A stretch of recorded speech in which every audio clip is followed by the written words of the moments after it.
Hello everyone, जैसे कि हमने लास्ट एपिसोड में देखा, हुआंग नाम का एक पर्सन एलेक्स के सामने आ चुका था इमोर्टल बॉडी को लेने के लिए, लेकिन एलेक्स ने उसे खत्म कर दिया। उसके बाद वो सभी आ चुके थे एक बाजार में, जहाँ पर उनकी मुलाकात होती है एक पर्सन से। तो अब इसके आगे से इस पार्ट की शुरुआत होती है। इस पार्ट की शुरुआत में वो पर्सन पोर्टल से निकलते हुए एलेक्स से कहता है कि फाइनली हम मिल चुके हैं। वायदे में बात करने से पहले तुम मेरा नाम जान लो, मेरा नाम लोंग है। इसके साथ ही मैंने अपर वर्ल्ड में तुम्हारे नाम के कई चर्चे सुने कि तुमने कई सारे लोगों से पंगा ले लिया है। इसके साथ ही मैं यहाँ पर तुम्हारे लिए, इसलिए मैं तुम्हारे लिए एक ऑफर लेके आया हूँ। अगर तुम हमारे साथ समझौता करते हो तो इससे तुम्हें भी बेनिफिट मिलेगा और हमें भी। अगर तुम हमारे साथ समझौता करने के लिए तैयार हो जाओगे तो हमारे यंग मास्टर भी तुम्हारी मदद कर पाएंगे, और यहाँ पर ऐसा कोई भी व्यक्ति नहीं जो कि हमारे अलावा तुम्हारी मदद कर सके। तो मैं एक्सपेक्ट करता हूँ कि तुम्हें हमारा ऑफर काफी पसंद आएगा। फिर हमारा ये सीन ये पर कट हो गया। दूसरी तरफ हम दो व्यक्ति को देखते हैं जो कि कोई गेम खेल रहे थे, और उस लड़की का नाम सैन होता है। इसके साथ ही वो अपने सामने वाले व्यक्ति से कह रहा था कि तुम्हें कुछ चिंता करने की जरूरत नहीं है। मैंने हुआंग से बात करने के लिए अपने एक व्यक्ति को वहाँ पर भेज दिया। मैं एक्सपेक्ट करता हूँ कि एलेक्स हमारी बात मान जाए, क्योंकि अगर एलेक्स हमारी बात नहीं मानता है तो वो उसके लिए ट्रबल हो सकता है। इसके साथ ही हम भविष्य में उसकी किसी भी तरह से मदद नहीं करेंगे, और उल्टा हम भी उसके दुश्मन बन जाएगा, और हम अपने लोगों को भी एलेक्स को मारने के लिए उसके पीछे भेज देंगे। तुम्हें पता ही है कई सारे लोग एलेक्स को मारना चाहते हैं, इसलिए वो सभी एक संगठन बना रहे हैं ताकि एलेक्स को मार सके। एलेक्स यानी कि हुआंग ने कई सारे लोगों को मार दिया है। इसके साथ ही कई सारे लोग इससे काफी ऑफेंड हो चुके हैं। अब उसकी पूरी बात सुनने के बाद उसके सामने वाला व्यक्ति उससे कहा था, तुमने हुआंग से नेगोशिएट करने के लिए तुमने अपने एक व्यक्ति को भेजा है उसके पास, फिर तो अब हमें कुछ करने की जरूरत नहीं है। अब तुम्हें और मुझे इमोर्टल बॉडी के लिए एंजॉय करना है। अब देखते हैं आखिर हुआंग अब क्या करता है। इसके साथ ही उसके सामने वाला पर्सन तभी उससे कहता है, मुझे ऐसा लगता है कि तुमने यहाँ पर एक मिस्टेक कर दी है। ये कहने के साथ ही वो अपने चाल को चलता है। उसके बाद वो उससे कहता है, मैं हमेशा अपने डिफेंस में कुछ न कुछ रखता हूँ, इसलिए आप ये मत सोचिए कि आप मुझे इतनी आसानी से हरा सकेंगे। इस बात का रिप्लाई देते हुए सैन उससे कहता है, मुझे इससे कोई भी दिक्कत नहीं है, मैं भी देखना चाहता हूँ अब ये ट्रबल यहाँ पर कैसे शुरू होती है। इसके साथ ये ट्रबल कितनी बड़ी होती है। फिर सीन कट होकर हम एक होटल को देखते हैं, जिसके अंदर अभी कैसे में एलेक्स और उसके बाकी साथी बैठे हुए थे। इसके साथ ही वो व्यक्ति कहता है, मुझे एक न्यूज मिली कि आप उस इमोर्टल बॉडी को होल्ड कर रहे हैं। इसके साथ ही मैंने ये भी जानता हूँ कि आपने वहाँ पर एक यंग मास्टर को मारा है। इसके साथ ही वो सभी, उसकी फैमिली और बाकी सभी लोग जो कि आपको मारना चाहते हैं, वो सभी सीक्रेट तरीके से एक प्लान बना रहे हैं ताकि वो आपको किसी भी तरह से मिटा सके। इसलिए अगर आप चाहे तो हमारे यंग मास्टर आपकी मदद कर सकते हैं, बस आपको हमारे साथ कॉम्प्रोमाइज करना होगा। और ये कॉम्प्रोमाइज ये है कि तुम हमारे सेक्ट के अंदर ज्वाइन हो जाओ। अगर तुम हमारे सेक्ट के अंदर ज्वाइन हो जाते हो तो कोई भी व्यक्ति तुम्हें छू भी नहीं पाएगा, क्योंकि कोई व्यक्ति या फिर कोई सेक्ट हम पर हमला करता है या फिर तुम पे हमला करता है तो इसका मतलब हो कि वो पूरे सेक्ट पे हमला कर रहा है, और फिर तुम्हारे बचाने के लिए वहाँ पर पूरा सेक्ट आ जाएगा। इसलिए तुम हम पर भरोसा कर सकते हो। इधर हम एलेक्स को देखते हैं, सुखी आराम से टी पी रहा था। इसके साथ ही उसके सवालों का जवाब देते हुए उससे कहता है, मैंने आज तक तुम्हारे सेक्ट के बारे में नहीं सुना, ना ही मैं तुम्हारे सेक्ट के अंदर गया हूँ, तो फिर मैं तुम्हारे सेक्ट को कैसे ज्वाइन कर सकता हूँ। और सबसे बड़ी बात, मैं तुम पे यकीन क्यों करूँ, क्योंकि ना ही तुम मेरे अच्छे दोस्त हो, ना ही मैं तुम्हें जानता हूँ, तो फिर मैं तुम्हें यकीन कैसे कर सकता हूँ। इधर लोग एलेक्स से कहने लग गया था कि अगर ऐसी बात है तो आप हमारे मास्टर से मिल सकते हैं। हमारे मास्टर का नाम जिंडा हो, आप उससे मिलकर देख सकते हैं कि आपको हमारे सेक्ट को ज्वाइन करना है या फिर नहीं। ये फैसला आप पर निर्भर होगा। इन सभी बातों को सुनने के साथ ही एलेक्स ने अपनी टी को नीचे रख दिया। इसके साथ ही वो उससे कहता है, मुझे तुम्हारे मास्टर से मिलने में कोई भी इंटरेस्ट नहीं है। इसके साथ ही मैं तुम पे कोई भी समझौता नहीं रखना चाहता हूँ। इधर एलेक्स भी समझ चुका था कि वो जरूर कुछ गड़बड़ करने सोच रहा है, इसलिए उसने पूरी बात सुनने के साथ ही उसे रिजेक्ट कर दिया था। इसके साथ ही एलेक्स उससे कहता है, मैं तो तुम्हारे मास्टर को जानता भी नहीं हूँ, ना ही मैं तुम्हारा उसका दोस्त हूँ, तो फिर वो हमारी मदद क्यों करना चाहता है। एलेक्स इन सभी बातों को जानना चाहता था। उससे पहले वो किसी भी फैमिली या फिर एलायंस को नहीं ज्वाइन करना चाहता था। अब पूरी बात सुनने के साथ ही लोग उससे कहता है, आप सचमुच एक मजाकिया इंसान हैं, आपके टैलेंट पे कोई भी शक नहीं कर सकता। इसके साथ ही मैं और मेरा भाई भी आपके टैलेंट को काफी अच्छे से जानते हैं, इसलिए हम दोनों चाहते हैं कि आप हमारे अलायंस को ज्वाइन कर लें। उसके बाद ऐसा कोई भी व्यक्ति नहीं होगा जो कि आपको टच करने की भी हिम्मत करे। जैसे उसने ये शब्द कहे थे, उस समय एलेक्स उससे पूछता है, आखिर तुम लोगों ने मुझे ही क्यों चूज किया, क्योंकि इस दुनिया में मैं अकेला टैलेंट व्यक्ति तो नहीं हूँ, इस दुनिया में और भी टैलेंटेड व्यक्ति है जो कि तुम्हारी मदद कर सकते हैं। इस सवाल का जवाब देते हुए एलेक्स से उससे बताता है कि अगर सच कहूँ तो हमें आपकी मदद की जरूरत है, हम आपसे कुछ जानना चाहते हैं, इसलिए हम चाहते हैं कि आप हमारे फोर्स को ज्वाइन कर ले।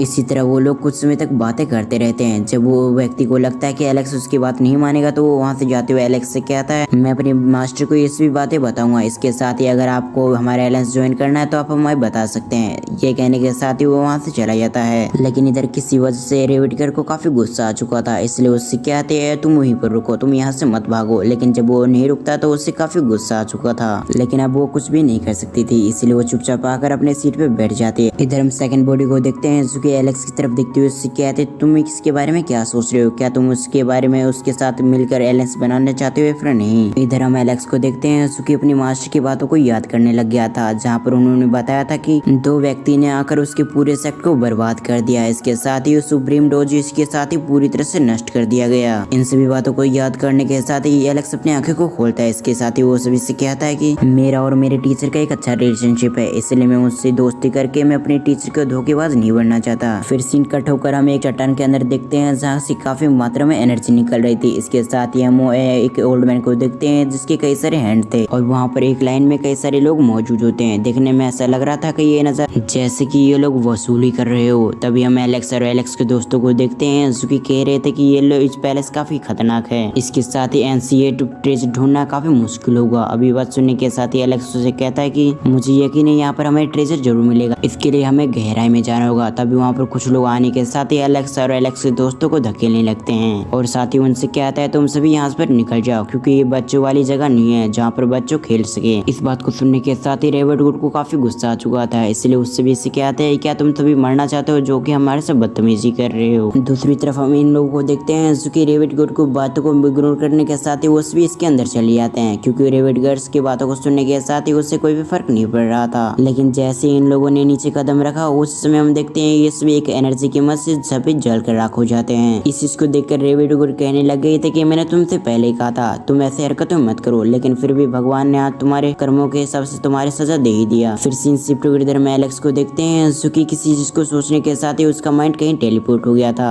वो नजारा देखने में काफी अच्छा लग रहा था। इसके साथ ही उसके पीछे एक बेल आ चुकी थी और देखते देखते वहाँ पर गॉड लियो की वहाँ पर बेल आ चुकी थी। गॉड लियो की बेलों को देखने के साथ ही एलेक्स अपने मन में कहता ये थोड़ा सा अजीब है कि गॉड लियो की अपने आप ही रिएक्ट करने लगी। मुझे ऐसा लगता है कि ये भाई मुझे अपनी तरफ बुला रहा है, इसलिए मुझे अंदर जाना चाहिए। ये कहने के साथ ही वो अपने दोस्त को भी बताता है इसके बारे में। तभी सेकंड बॉडी एलेक्स का फिक्र करते हुए उससे कहती है तुम्हें अंदर नहीं जाना चाहिए, पता नहीं कैसे मुश्किल अंदर होगी। लेकिन एलेक्स इन सभी बातों को इग्नोर करके नीचे चला जाता है। अभी देखने के साथ ही सेकंड बॉडी उससे कहती है मेरा इंतजार करो मैं भी आ रही हूँ। लेकिन एलेक्स उसके पीछे आने को किसी को भी मना करता है, इसीलिए वहाँ पर सेकंड बॉडी नहीं जाती। इधर हम एलेक्स को देखते हैं जो कि लगातार नीचे गिर रहा था। इसके साथ ही कई आइस की क्रिस्टल उस पर अटैक कर देती है ताकि एलेक्स की जान ले सके। लेकिन हम एलेक्स को देखते हैं जो कि उन सभी अटैक से बच जाता है। तभी एलेक्स किसी दूसरी जगह पे टेलीपोर्ट हो गया। हम वहाँ पर देखते हैं वहाँ पर एक थंडर रैप्टर निकलता है। इसके साथ ही वो अपने थंडर को एलेक्स के अंदर डालने लगता है। इस चीज को देखने के साथ ही एलेक्स हैरान हो गया था। एलेक्स महसूस करता है कि उसकी एनर्जी इंक्रीज हो रही है। इसके साथ ही वहाँ पर एक आर्मर आ गया था। अभी के समय एलेक्स को बिल्कुल भी समझ में नहीं आ रहा था आखिर उसके साथ क्या हो रहा है, लेकिन फिर भी वो नीचे जाता है और एक दीवार के आने के साथ ही उसे टच करता है। जब उसे टच करता है तो उससे वहाँ पर गॉड लियो दिखाई देता है जहाँ पर वो पास्ट की मेमोरी में जा चुका था। जहाँ पर एलेक्स देखता है कि गॉड लियो किसी ओपोनेंट से फाइट कर रही है और उसके ओपोनेंट काफी बुरी तरह से पीट रहा था। तभी अचानक से वहाँ पर नेगेटिव एनर्जी फैलने लगती है और वो सभी नेगेटिव एनर्जी किसी इंसान का फॉर्म ले लेती है। इसके साथ ही वो एलेक्स पे अटैक कर देती है। लेकिन हम देखते हैं एलेक्स भी कोई कम नहीं था, वो भी अपनी पावर का इस्तेमाल करते हुए उससे काफी अच्छे से टक्कर दे रहा था। लेकिन एलेक्स गॉड लियो का लीव का इस्तेमाल करते हुए उसे नेगेटिव एनर्जी को खत्म कर देता है। एलेक्स उसे देखते हुए अपने मन में कहता है फिर से गॉड लियो ने मुझे बचा लिया, अगर गॉड लियो का लीव मेरे पास ना होता तो मेरे लिए काफी ट्रबल हो सकता था। जैसे एलेक्स ने उस नेगेटिव एनर्जी को खत्म किया उस समय हम देखते हैं वहाँ पर कई सारे एम्परर आ चुके थे जो कि अभी तक मारे जा चुके हैं। तभी वहाँ पर एक ब्राउन कॉफिन आ जाती है जो कि वहाँ पर आने के साथ ही उसका दरवाजा खुलता है और धीरे धीरे से अंदर से वहाँ पर एनर्जी रिलीज होने लगती है। इधर एलेक्स ये चीज देखकर हैरान हो गया था। वो अपने मन में कहता है आखिर ब्राउन कॉफिन यहाँ पर क्या कर रही है। तभी एलेक्स अपने सामने का नजारा देखने के साथ ही हैरान हो गया था। वो सामने देखता है कि वहाँ पर कोई व्यक्ति है। इसके साथ ही वो उसका नाम लेकर उसे बुला रहा है। वो व्यक्ति वांग से कहता है जल्दी से तुम मेरे पास आओ, इस लड़ाई में तुम्हें शामिल होना ही होगा। इधर एलेक्स को तो बिल्कुल भी कुछ भी समझ में नहीं आ रहा था कि आखिर उसके साथ क्या हो रहा है और इसके साथ ही ये व्यक्ति है कौन। तभी एक मिस्टीरियस एनर्जी से वहाँ पर अलग अलग समय के पोर्टल ओपन होने लगे थे। एलेक्स उन्हें देखते हुए अपने मन में क्या था ये सब अलग अलग टाइम के पोर्टल्स हैं, लेकिन मुझे लगता है कि इसके अंदर काफी खतरनाक हो सकता है। इसके साथ ही मेरे पास इतनी पावर नहीं है कि मैं उन लोगों को सामना कर पाऊंगा, इसलिए मुझे भी यहाँ पर से जाना चाहिए। अगर गलती से भी मैं गलत पोर्टल के अंदर गया और वहाँ पर कई सारे पावरफुल इंसान मिल गए तो मेरी बैंड बच जाएगी। ये सब सोचने के साथ ही एलेक्स यहाँ से निकलने का फैसला करता है। लेकिन जैसे वो ऊपर जाने लगता है तो वो किसी चीज को महसूस करके पीछे देखता है। जब वो पीछे देखता है तो वहाँ पर वो फर्नेस वापस एक्टिवेट हो चुका था और उसके अंदर ही नेगेटिव एनर्जी रिलीज हो रही थी। इसके साथ ही वहाँ पर किसी की इमेज आ चुकी थी।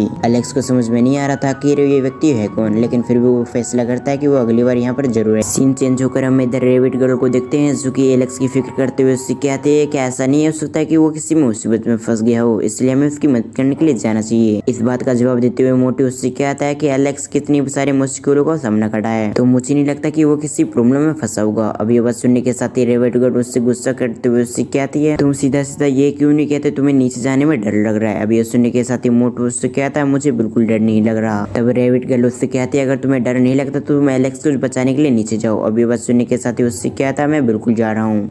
ये कहने के साथ ही वो नीचे जाने लगता है, लेकिन तभी हम देखते हैं वहाँ पर वो रुक चुका था। इसके साथ ही वो पीछे घूमते हुए कहता है, मुझे ऐसा लगता है कि हमें कुछ समय और वेट करना चाहिए। तभी हम वहाँ पर एक बीस्ट को आते हुए देखते हैं, जिस वजह से वो नीचे गिर चुका था। नीचे गिरते हुए मोटू उससे कहता है, तो मुझे बचाओ, जल्दी से बचाओ। लेकिन तभी हम देखते हैं रेवेटगढ़ नीचे जाते उससे पहले वहाँ पर एलेक्स आ चुका था, जो कि आने के साथ ही उसे बचा लेता है। एलेक्स उससे सही सलामत नीचे रखते हुए उससे कहता है, तुम तो मुझे बचाने के लिए नीचे आ गए थे। अभी बात सुनने के साथ ही उससे कहता है, तुम खतरे में थे, इसलिए मुझे लगा कि तुम्हें बचाने के लिए नीचे आना चाहिए। इधर रेवेटगढ़ अपनी मुंह बिगाड़ते हुए अपने मन में सोचती है, आखिर ये कितना झूठ बोलेगा। तभी हम उसी एल्डर को देखते हैं, जो कि एलेक्स की तरफ देखते हुए उसकी तरफ आने लग गया था। उसके साथ ही वो एलेक्स से कहता है, मुझे ऐसा क्यों लग रहा है कि तुम नीचे से किसी ट्रेजर को लेके आए हो। अगर ऐसी बात है तो तुम मुझसे किसी चीज से एक्सचेंज क्यों नहीं करते। अभी बात सुनने के साथ ही एलेक्स किसी के बारे में सोचने लग गया था। इसके साथ ही वो स्टोरिंग से उन सभी को लेके आ जाता है और फिर उससे सवाल करता है, आखिर आपके पास क्या है जो कि इस चीज के बारे में मैं एक्सचेंज कर सकता हूँ। अभी बात सुनने के साथ ही और उसे देखने के साथ ही वो एल्डर हैरान हो गया था। वो एल्डर एलेक्स को बताता है कि आपका जो मेडिसिन है वो काफी हाई लेवल के, इसलिए मैं इसके बारे में एक्सचेंज नहीं कर सकता, लेकिन मैं आपको एक ऑक्शन के अंदर ले जा सकता हूँ जहाँ पर कई सारे हाई लेवल के ट्रेजर्स हैं, जहाँ पर आप कई सारी चीजों को एक्सचेंज कर सकते हैं। इधर एलेक्स अपने मन में कहता है, मुझे इस ऑक्शन में जाके एक बार चेक कर लेना चाहिए, क्या पता मेरे काम की चीज मिल जाए। इन सभी चीजों के बारे में सोचकर एलेक्स उसे हाँ कह देता है। उसके साथ ही हम देखते हैं वो सभी वहाँ से जाने लगते हैं उस ऑक्शन की तरफ। इधर बाकी लोग ये देखने के साथ ही हैरान हो गए थे। वो सभी कहते हैं, आखिर हमारे एल्डर इस व्यक्ति को क्यों ले जा रहा है ऑक्शन के अंदर। मैंने सुना है कि वो ऑक्शन काफी खास है। और इसी सीन को दिखाते हुए हमारा ये एपिसोड यहाँ पर एंड होता है।